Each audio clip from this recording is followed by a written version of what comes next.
la parole qui donne la vie éternelle, la résurrection. Je revois la puissante résurrection du Christ, qui me remplit de joie. Dans le jardin, tout n'est que silence et scintillement de la rosée. Au-dessus, le ciel devient d'un saphir de plus en plus clair, après avoir quitté sa couleur bleu-noir criblée d'étoiles qui, pendant toute la nuit, ont veillé sur le monde. L'aube repousse de l'Orient vers l'Occident les régions encore obscures, comme le fait l'eau lors des marées hautes, qui avance toujours plus pour recouvrir la plage et remplace le gris-noir du sable humide par le bleu des eaux marines. L'une ou l'autre étoile ne veut pas encore mourir et luit de plus en plus faiblement sous l'onde de lumière vert clair de l'aube, d'un blanc laiteux nuancé de gris, comme les feuillages des oliviers engourdis qui couronnent un coteau peu distant. Finalement, elle fait naufrage, submergée par l'onde de l'aube, comme une terre que recouvre l'eau. Et puis en voilà une de moins, encore une, et une autre, et une autre.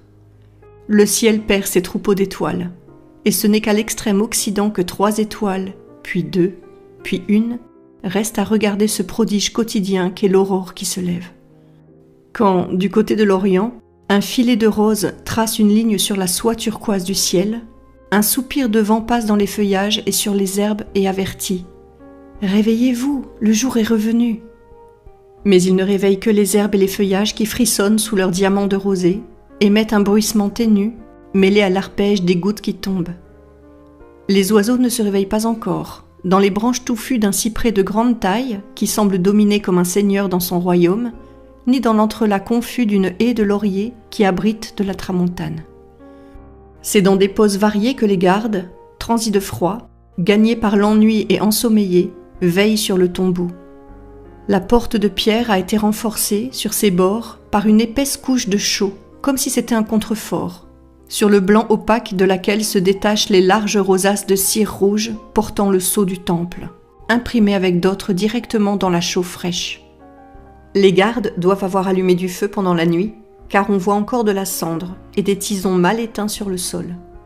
Ils ont aussi joué et mangé, car je vois, répandus sur le sol, des restes de nourriture et des osselets bien polis, qui ont servi certainement pour quelques jeux, comme notre jeu de domino ou nos billes.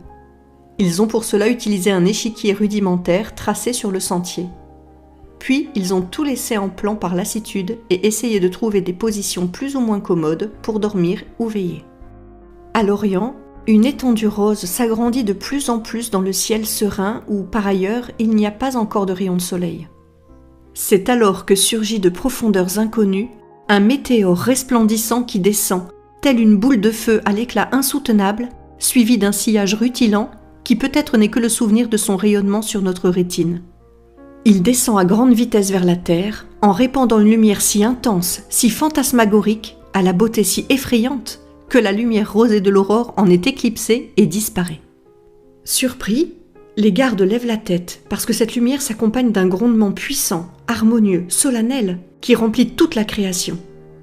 Il provient de profondeurs paradisiaques. C'est l'Alléluia, la gloire angélique qui suit l'esprit du Christ revenant dans sa chair glorieuse. Le météore s'abat contre l'inutile fermeture du tombeau, l'arrache, la jette par terre, foudroie de terreur et de bruit les gardes placés comme geôliers du maître de l'univers en provoquant, avec son retour sur la terre, un nouveau tremblement de terre comme cet esprit du Seigneur en avait produit en fuyant la terre. Il entre, éclaire le tombeau de sa lumière indescriptible, et pendant qu'il reste suspendu dans l'air immobile, l'esprit se réinfuse dans le corps du Christ sans mouvement sous les bandes funèbres. Tout cela se passe non en 1 minute, mais en une fraction de minute, tant l'apparition, la descente, la pénétration et la disparition de la lumière de Dieu a été rapide. Le « je le veux » du divin esprit à sa chair froide n'a pas de son. L'ordre est donné par l'essence à la matière immobile. Aucune parole n'est audible par l'oreille humaine. La chair reçoit le commandement et lui obéit en poussant un profond soupir. Rien d'autre pendant quelques minutes. Sous le suaire et le linceul, la chair glorieuse se recompose en une beauté éternelle, se réveille du sommeil de la mort, revient du rien où elle était, vit après avoir été morte. Certainement, le cœur se réveille et se remet à battre. Il pousse dans les veines le sang glacé qui reste et en créer d'un seul coup la quantité nécessaire dans les artères vides, dans les poumons immobiles, dans le cerveau obscurci, et il y ramène la chaleur, la santé, la force, la pensée. Un moment passe, et voilà que se produit un mouvement soudain sous le lourd linceul. C'est si soudain, depuis l'instant où Jésus bouge sûrement ses mains croisées, jusqu'au moment où il se tient debout, majestueux, splendide dans son vêtement de matière immatérielle, surnaturellement beau et imposant, avec une gravité qui le change et l'élève tout en le laissant lui-même, que l'œil n'a qu'à peine le temps d'en suivre le développement. Et maintenant, il l'admire. Jésus est fort différent de ce que la pensée peut rappeler. Il est en pleine forme, sans blessure ni sang, mais seulement éblouissant de la lumière qui jaillit à flot des 5 plaies et sort par tous les pores de son épiderme. Il fait son premier pas. Dans son mouvement, les rayons qui jaillissent des mains et des pieds l'auréolent de lames de lumière. Depuis la tête nimbée d'un diadème composé des innombrables blessures de la couronne d'épines, qui ne donne plus de sang, mais seulement de la splendeur, jusqu'au bord du vêtement quand, en ouvrant les bras qu'il a croisés sur sa poitrine, il découvre la zone de luminosité très vive qui filtre de son habit en lui donnant l'éclat d'un soleil à la hauteur du cœur. Alors, c'est réellement la lumière qui a pris corps.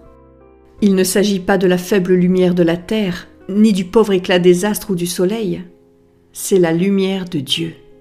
Toute la splendeur paradisiaque se rassemble en un seul être et lui donne un bleu azur inconcevable dans les yeux, des feux d'or en guise de cheveux, des blancs purs et angéliques pour vêtements et coloris, et, ce qui est indescriptible par des mots humains, la suréminente ardeur de la très sainte Trinité, dont la puissance anéantit tout feu du paradis en l'absorbant en elle-même pour l'engendrer à nouveau à chaque instant du temps éternel.